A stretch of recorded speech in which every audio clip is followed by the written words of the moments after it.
नमस्कार मित्रांनो, तिसरा डोळा या यूट्यूब चॅनलमध्ये मी किशोर बोराटे आपले स्वागत करतो. मित्रांनो, आजचा विषय असा आहे मोदींचे डावपेच. मित्रांनो, आपल्याला माहिती आहे साधारण 1960-70च्या दशकामध्ये राजेश खन्ना सुपरस्टार होता आणि तेव्हाच्या तरुणाईने राजेश खन्नाच्या जे रोमॅन्टिक चित्रपट होते त्याला प्रचंड प्रतिसाद दिला होता.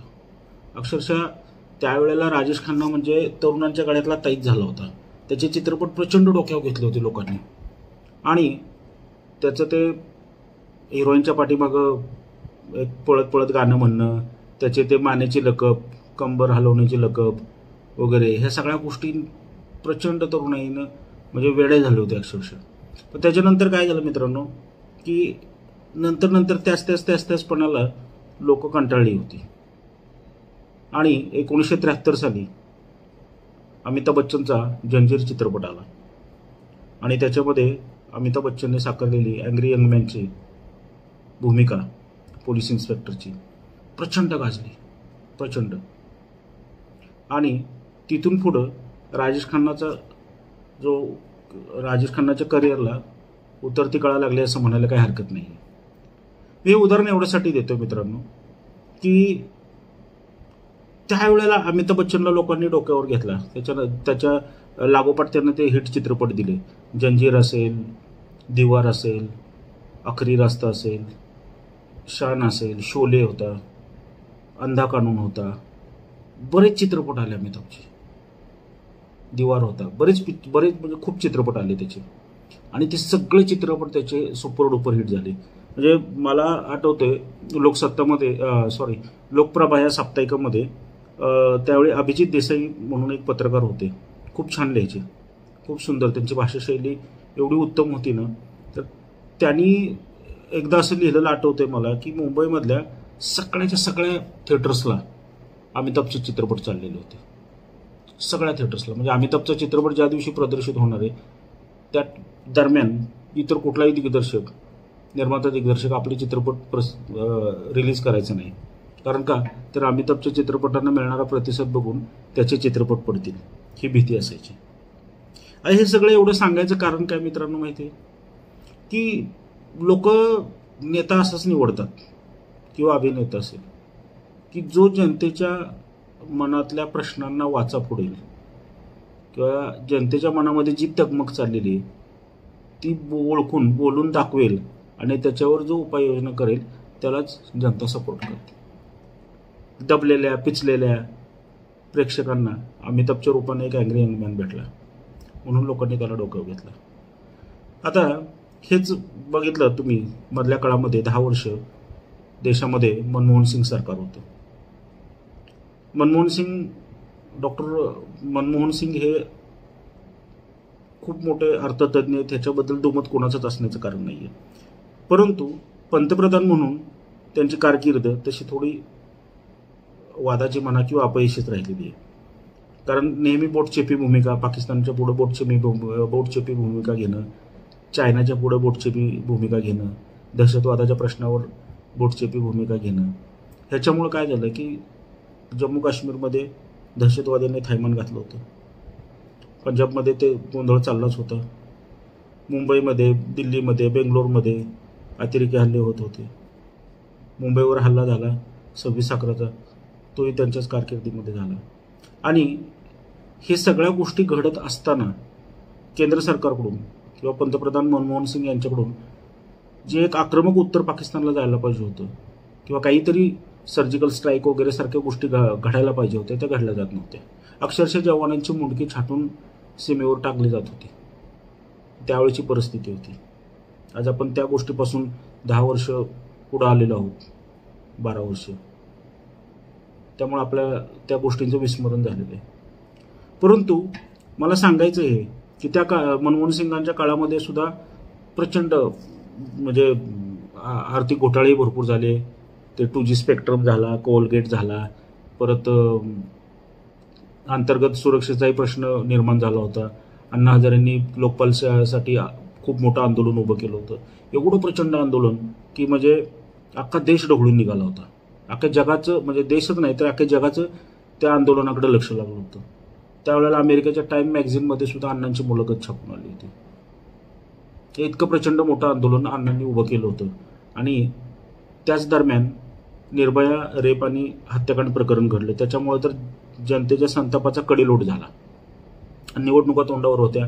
एका बाजूला अण्णांचं आंदोलन, दुसऱ्या बाजूला मोदींनी 1 वर्ष आधीच लोकसभा डोळ्यापुढे ठेवून प्रचाराला सुरुवात केली होती. आणि अण्णांनी एक जबरदस्त लाट उभी केली होती, अण्णा लाट. तू बी अण्णा, मैं बी अण्णा.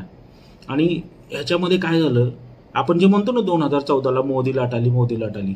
तुम्ही थोडंसं पाठीमागं जाऊन आठवून बघा की मोदी लाट वगैरे काही नव्हतं त्यावेळेला, ती अण्णा लाट होती.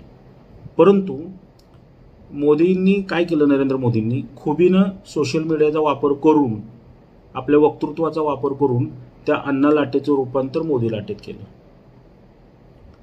अण्णांनी जे मुद्दे हातात घेतले होते, भ्रष्टाचाराचा होता, त्याच्यामध्ये दहशतवाद माजला होता, इतके घोटाळे, रोज घोटाळे बाहेर पडत होते. त्यात ते निर्भया रेप आणि हत्याकांड घडलं, क्रूर अशी हत्या करण्यात आली त्या बिचारीची.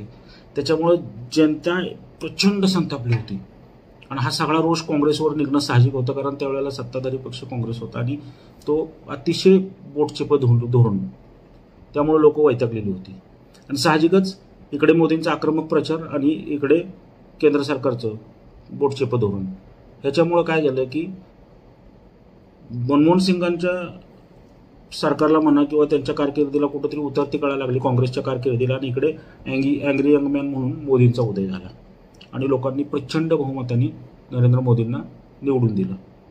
आता हे सगळ्या गोष्टी म्हणजे त्यावेळेला त्यांनी मीडियाचा, सोशल मीडियाचा केलेला खुबीनं वापर वगैरे या सगळ्या गोष्टी करून ते सत्तेवर आले. 5 वर्ष त्यांनी चांगली काढली आणि एवढं चांगलं काम केलं की 2019लाही त्यांना प्रचंड बहुमताने लोकांनी निवडून दिलं. आणि आता 2024ला सामोरे जाताना सुद्धा चालाकीनं बघा, हे एक सायकोलॉजिकल गेम. मोदी गेले 10 वर्ष ना विरोधकांच्या आणि विरोधी पत्रकार, जे मोदी विरोधी पत्रकार विश्लेषक आहेत, त्यांच्यावर अक्षरशः म्हणजे सायकोलॉजिकल सर्जिकल स्ट्राईक म्हटलं तरी चालेल ह्याला. हे सायकोलॉजिकल सर्जिकल स्ट्राईक करतायत आणि विरोधक त्याला पूर्णपणे फसतायत. आत्ता सुद्धा त्यांनी काय केलं, 2024ला त्यांनी घोषणा दिली. काय दिली? अबकी बार 400 पार. आता ही 400 पारची घोषणा दिली. मी त्यावेळेला माझ्या काही मित्रांशी बोलताना बोललो होतो की ह्या घोषणेमध्ये विरोधक अडकणार आहेत, हे जाळं आहे आणि याच्यामध्ये निश्चितपणे हे विरोधक अडकणार आहेत. कारण आणि तसंच झालं, विरोधक असतील किंवा काही जे मोदी विरोधक पत्रकार विश्लेषक असतील, ह्यांच्याकडून जे स्टेटमेंट्स आले ना ते अशा पद्धतीचे आले की आम्ही यांना 400 पार करून देणार नाही. भले आम्ही 399वर अडवू त्यांना, पण 400 पार नाही करून देणार. ऍक्च्युली विरोधकांचं टार्गेट काय हवं होतं? मॅजिक फिगर आहे 272ची. म्हणजे विरोधकांचं टार्गेट हवं होतं की भाजपला किंवा नरेंद्र मोदींना 272 पर्यंत आम्ही पोहोचून देणार नाही. परंतु ते झालं का? नाही. किंवा भाजपला नरेंद्र मोदींना आम्ही पराभूत करू, हे टार्गेट हवं होतं ना, पण नाही झालं ते. हे पूर्णपणे घरंगळत गेले अक्षरशः 400 पारच्या मागं. आणि ह्यांनी टार्गेट काय ठेवलं की आम्ही 400 पार होऊ देणार नाही. बरे 398 399वर रोखू, परंतु 400 पार होऊन देणार. आणि याचा उल्लेख मोदींनी केला ना आपकी अदालतमध्ये. रजत शर्माशी ज्या वेळेला या संदर्भात प्रश्न विचारला त्यावेळेला मोदींनी उल्लेख केला नाही याचा. त्यांनी अक्षरशः टिंगल उडवली विरोधकांची. म्हणजे 400 पार होणार नाही हे मोदींना सुद्धा माहिती आहे. म्हणजे झालंच तर तो फार मोठा म्हणजे चमत्कार असेल. परंतु मोदींनी हे सांगितलं की 400 पारचा जो घोषणा नारा दिला होता आम्ही, तो असंच विरोधकांना कोड्यात पकडण्यासाठी दिला होता. कारण त्यांना पूर्णपणे विरोधकांचं पाणी मोदींनी पूर्णपणे झोकलेलं आहे. त्यांना माहीत होतं विरोधक ह्याच्यामध्ये अडकणार आणि आपण 272चा आकडा इझिली पार करू, हे मोदींना खात्री होती. आणि त्यांनी ते बोलून दाखवली.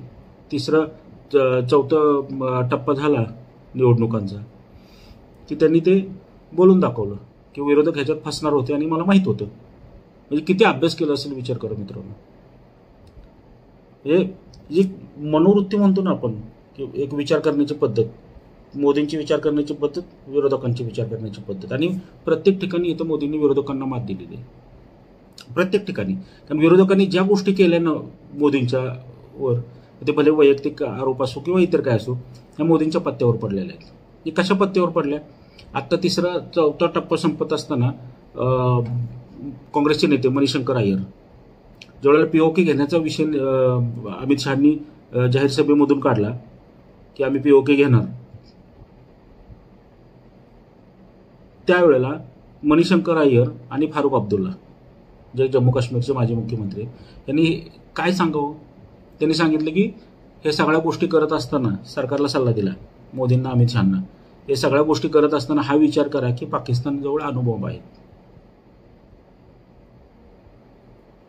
त्याचाही उल्लेख मोदींनी रजित शर्माच्या शोमध्ये केला. ज्यावेळेला रजित शर्माने त्यांना ह्या गोष्टीची आठवण करून दिली, मोदी म्हटले काय बोलले असतील मोदी, एका अँग्री यंग मॅनला शोभावं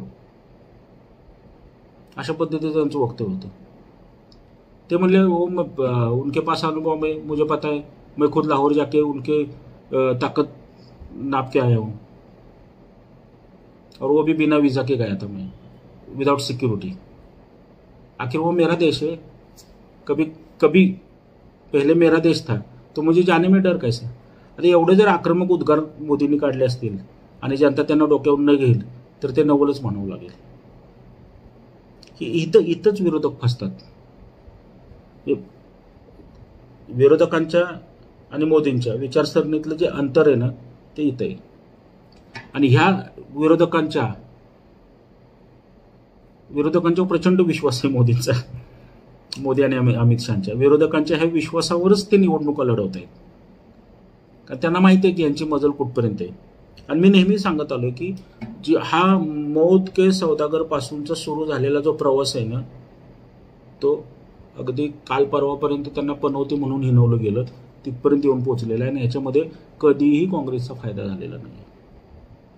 मोदींना कशा पद्धतीनं आपण मात दिली पाहिजे, कशा पद्धतीनं त्यांच्या आक्रमक प्रचाराला उत्तर दिलं पाहिजे, हेच अजून यांना समजलेलं नाही आहे. ज्या वेळेला मोदी 2029 नाही 2047 पर्यंतचा अजेंडा आहे आमच्याकडे विकासाचा हे सांगतात, त्यावेळेला हे लोक मोदींच्यावर वैयक्तिक टीका करतात, व्यक्तिगत टीका करतात, की इथेच विरोधक फसत आहेत. जनतेला कुठेतरी भावणारे मुद्दे घेऊन विरोधक प्रचारात उतरलेत का कधी? गेल्या 10 वर्षात हे चित्र दिसलेलं नाही. आपण 2014ची निवडणूक बघितली, 2019ची बघितली आणि 2024ची बघतोय आपण. ह्या वेळेला सुद्धा लोकांना खात्री आहे की मोदीच येणार.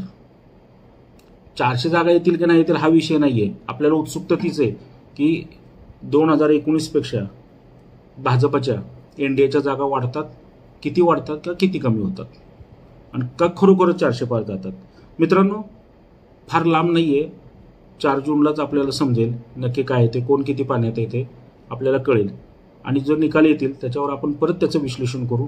तुर्तास मी इथं थांबतो. आपल्याला जर हा व्हिडिओ आवडला असेल तर आपण नक्कीच हा व्हिडिओ लाईक करा, शेअर करा आणि आपल्या मित्रमंडळींना पाठवा. धन्यवाद.